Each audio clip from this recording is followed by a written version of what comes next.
Halo, dan selamat datang kembali di penelaahan mendalam kita. Halo? Hari ini nih, kita mau fokus ke bagian pengantar ya, dari buku yang lagi cukup ramai dibahas, Transformed, Moving to the Product Operating Model. Ah iya, buku dari Marty Kagan dan teman-teman di Silicon Valley Product Group. Penting ini. Betul. Nah, sumber kita kutipan-kutipan kunci dari bagian awal ini, tujuannya ya bantu Anda semua nangkep intinya lah. Buat siapa sih buku ini sebenarnya?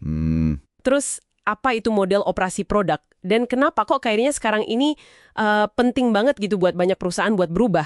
Banyak yang ngomongin ya. Iya, banyak praktisi dari CarMax, Etsy, pada muji buku ini sebagai panduan transformasi gitu. Oke deh, mari kita coba bedah ya bagian pengantar ini. Boleh. Yang menarik ya, di bagian awal ini langsung dijelasin soal target pembacaannya. Oh ya, untuk siapa katanya? Ya, buku ini tuh ditulis buat siapa aja yang terlibat atau mungkin lagi mikirin transformasi perusahaan ke model operasi produk. Jadi bisa jadi Anda pendengar di sini mungkin anggota tim produk atau manajer. Betul. Atau bahkan pimpinan eksekutif. Pokoknya siapa aja yang lagi berkutat dengan perubahan ini. Nah, soal model operasi produk itu sendiri, ini penting nih. Gimana tuh? Ini bukan istilah keren doang, ya. Ini tuh cara kerja fundamental yang dipakai perusahaan-perusahaan teknologi top. Intinya adalah, gimana caranya biar bisa konsisten, Konsisten dalam hal apa? konsisten bikin solusi teknologi yang satu, disukai pelanggan, dan dua, beneran jalan buat bisnisnya. Jadi memaksimalkan hasil investasi teknologi lah. Oke, jadi bukan cuma bikin aplikasi keren gitu ya, tapi harus ada dampaknya ke bisnis. Tepat. Dan buku ini juga bilang, nggak ada satu cara paten yang benar, tapi banyak cara yang salah. Hati-hati di situ. Menarik. Fleksibel tapi ada rambu-rambunya ya. Betul. Dan produk di sini definisinya luas loh. Bukan cuma aplikasi atau gadget yang kita pegang. Maksudnya? Ya, termasuk tool internal buat karyawan, layanan platform, sistem back office, bahkan sampai hardware. Semua bisa dapat manfaat dari model ini. Oke.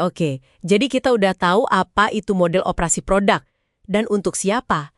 Nah sekarang, kenapa sih transformasinya jadi penting banget sekarang? Apa ya pendorongnya? Ada dua alasan gede yang disorot di pengantar ini. Yang pertama ya, ancaman disrupsi. Udah kerasa banget kan? Gimana tuh maksudnya? Banyak perusahaan yang udah mapan, ngerasa senjata lama mereka, strategi lama, udah nggak ampuh lagi lawan pemain baru yang lebih gesit. Industrinya berubah cepat banget. Bener juga sih. Terus yang kedua? Yang kedua, ini sisi positifnya. Potensi keuntungan finansial yang, gede banget buat perusahaan yang bisa terus berinovasi buat pelanggannya. Jadi bukan cuma soal bertahan hidup, tapi juga soal menangkap peluang baru. Ngomong-ngomong soal ancaman, buku ini kan juga nyeritain studi kasus yang, lumayan bikin merinding ya. Perusahaan anonim itu? Ah ya, kisah peringatan itu. Betul, jadi ada perusahaan awalnya sukses banget karena fokus melayani permintaan khusus pelanggan.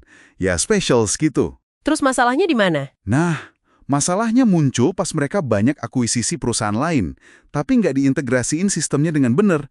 Numpuk deh itu. Apa namanya? Technical debt ya, utang teknis. Iya, utang teknis. Jadi kayak utang perbaikan teknis di masa depan karena sekarang ambil jalan pintas terus. Utangnya parah banget di kasus itu. Waduh, dan pasti ada tekanan bisnis juga kan? Nah, itu dia. Tekanan bisnis buat terus rilis fitur baru. Padahal fondasi teknologinya udah rapuh banget. Kebutuhan buat replatforming, bangun ulang fondasinya, malah diabaikan. Akibatnya? Dia bisa ditebak. Gesekan internal makin banyak, birokrasi nambah, sampai perlu tim program manajemen khusus buat ngawasin doang. Biaya bengkak, rilis produk malah makin lambat. Kacau ya. Ujungnya gimana? Ujungnya ya, engineer-engineer kunci pada resign, pelanggan susah dipertahanin, kompetitor malah ngebut. Mungkin dinamika kayak gini ada yang terasa familiar ya buat Anda? Bisa jadi. Dan dari cerita itu, buku ini ngasih pesan tough love gitu ya, terutama buat pemimpin produk. Iya, ini masuk ke poin penting berikutnya. Pesan cinta tapi tegas. Transformasi itu susah, butuh berani dan butuh introspeksi juga. Introspeksi soal apa? Sering kan kita dengar pemimpin produk ngeluh, timnya lemah lah, kurang empowerment, engineer-nya nggak engage, stakeholder nggak percaya, dituntut roadmap detail terus, macam-macam. Iya, sering dengar keluhan gitu. Nah, buku ini bilang, coba lihat ke dalam dulu. Masalah-masalah tadi itu seringkali justru konsekuensi dari aksi atau malah kurangnya aksi dari pemimpin produk itu sendiri. Maksudnya gimana? Contohnya? Misalnya, ya soal gimana mereka ngembangin skill timnya. Atau gimana proses rekrutmennya, udah bener belum buat dapetin orang yang pas. Jangan-jangan akarnya di situ. Wah, ini dalam sih pesannya, jadi nggak bisa cuma nyalain kondisi luar ya. Persis. Bukan berarti dukungan dari eksekutif nggak penting ya, itu penting banget.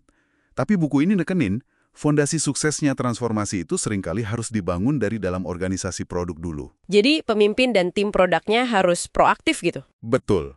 Proaktif naikin standar, naikin kapabilitas mereka sendiri, ibaratnya beresin dulu rumah sendiri sebagai langkah awal. Oke, jadi kalau kita rangkum nih dari bagian pengantar transform ini, apa artinya buat Anda pendengar?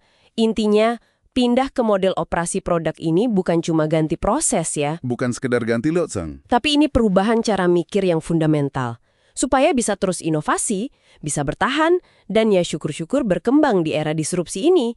Tapi tantangannya nyata banget, terutama soal kepemimpinan dan kemauan buat upgrade diri. Nah, sebagai penutup nih, ada satu hal yang mungkin menarik buat Anda renungkan. Tadi kan kita bahas bahaya utang teknis yang bisa melumpuhkan inovasi, kayak di cerita perusahaan tadi. Iya, serem juga ya. Tapi di sisi lain, kita semua tahu tekanan bisnis itu kuat banget buat ayo cepet rilis fitur baru. Padahal seringnya itu malah bikin utang teknis nambah. Bener banget dilema klasik itu. Nah, pertanyaannya buat Anda renungkan. Bahkan nih, sebelum ada mandat transformasi gede-gedean dari atas, langkah konkret apa sih yang bisa Anda dan tim Anda mulai lakukan sekarang? Langkah untuk apa?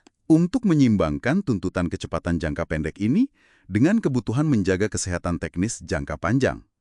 Gimana caranya supaya fondasi inovasi kita di masa depan itu nggak terus-terusan dikorbanin demi rilis cepat hari ini? Coba direnungkan.